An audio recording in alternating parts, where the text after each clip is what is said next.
ይሄ መሰላል እያንዳንዱ ሰው ይሄን ተጠቅሞ መውጣት ይችላል። ስለዚህ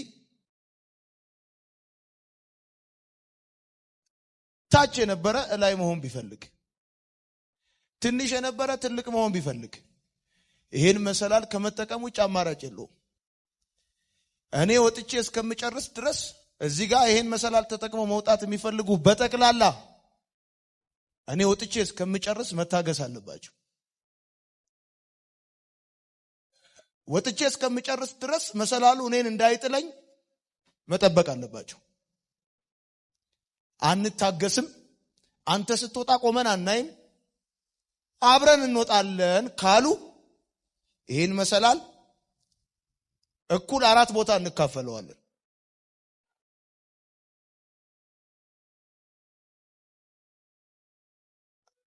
ይሄን መሰላል 4 ቦታ ቆርጣችሁ አምጡት።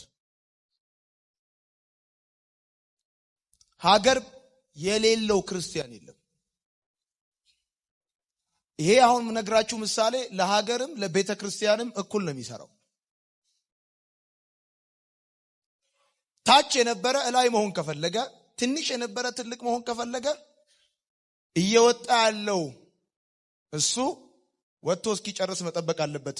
አይ አልታገስም አብረን ነው የምንወጣው ካልን እንካፈላለን።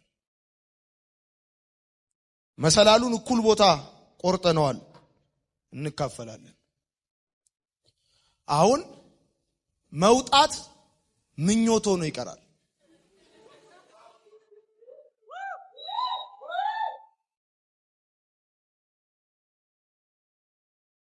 ትዕግስት የሌለው ትውልድ ትልቋን ሀገሩን ቆራርጦ እንዲያረጋታል።